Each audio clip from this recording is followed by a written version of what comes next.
Good evening, owners, and welcome to Week 3 in review. We'll get right into it. It's getting a little bit late. I just got home from the film festival as a driver there, just clearing up some rumors on the internet that some people were thinking I was a fluffer. Not that kind of film festival. Actually a driver, VIP driver for the film festival. So I just put in a 10-hour shift today, so back again first thing in the morning. Doing that all week, and next week as well. I got a full shift on that Tuesday as well next week as we wrap up the film festival. So video will get out late again that night too. Anyway, so we'll get right into it.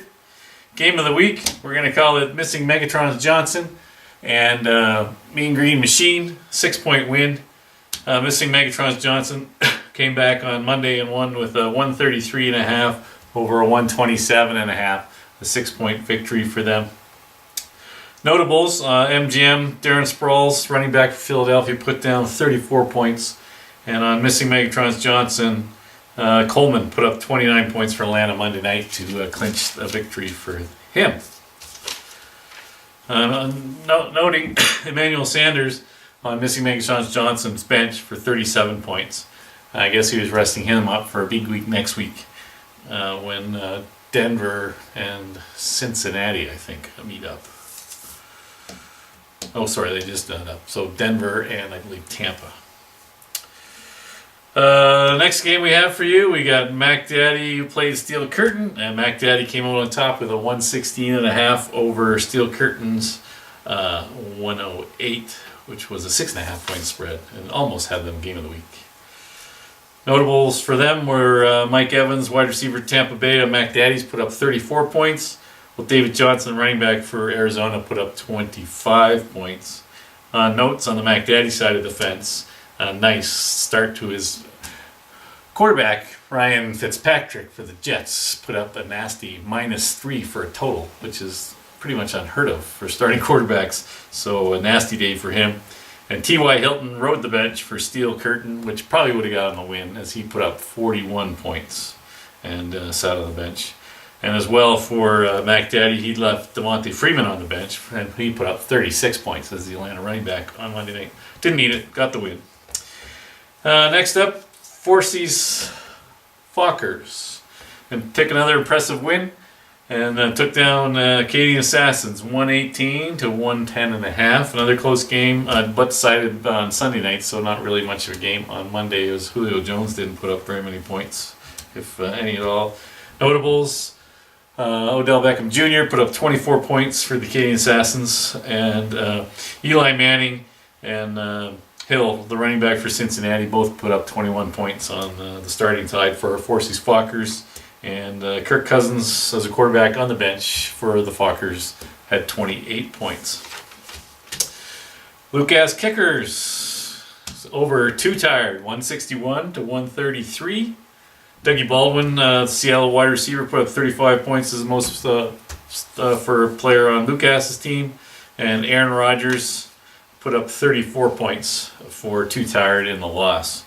Also a note, Johnson, what's his first name there? Derek Johnson.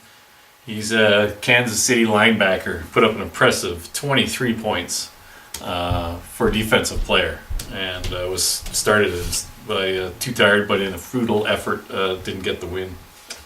Huey's Hogs and Jethro's Heroes, the battle of the big points.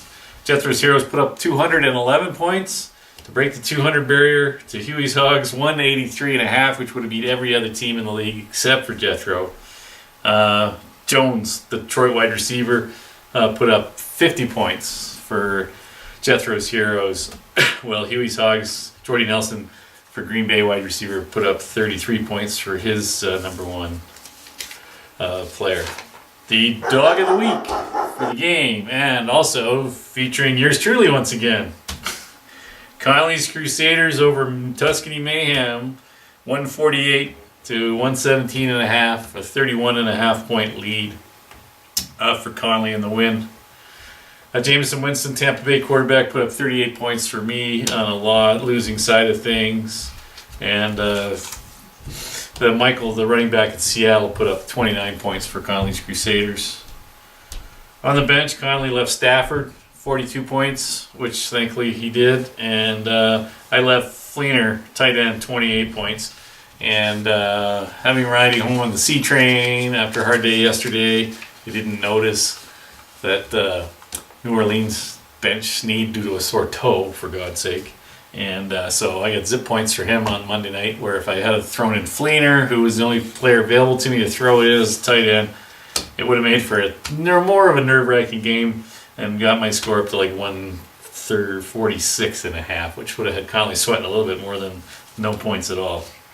Dog of the week, 3 weeks in a row.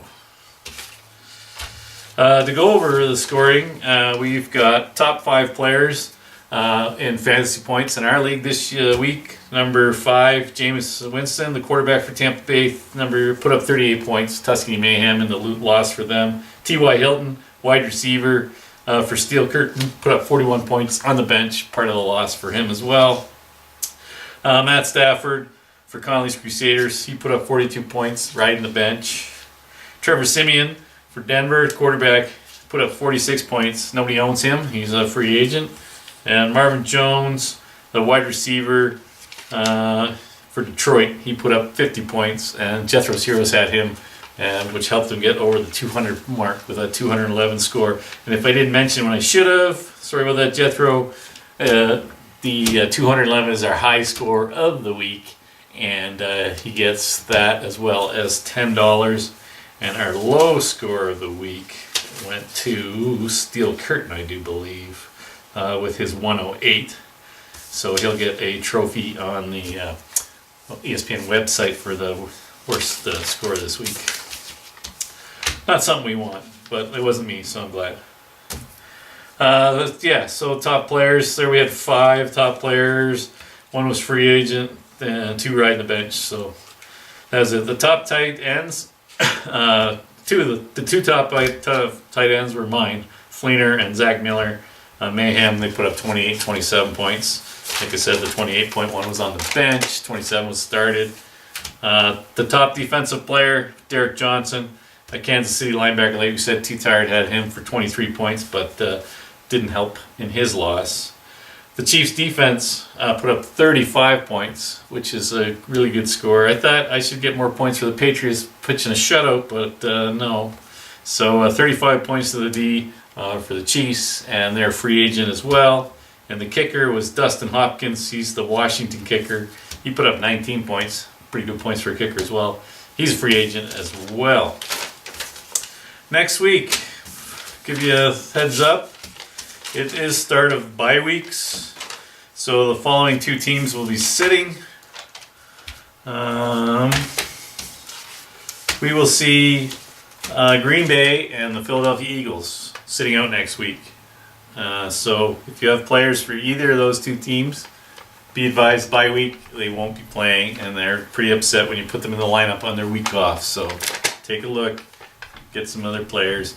Waiver wire, by the time you get this, will still be open hopefully, and tomorrow morning we'll get the results. Being the biggest loser in the league, I get first pick this week, and God knows I need it.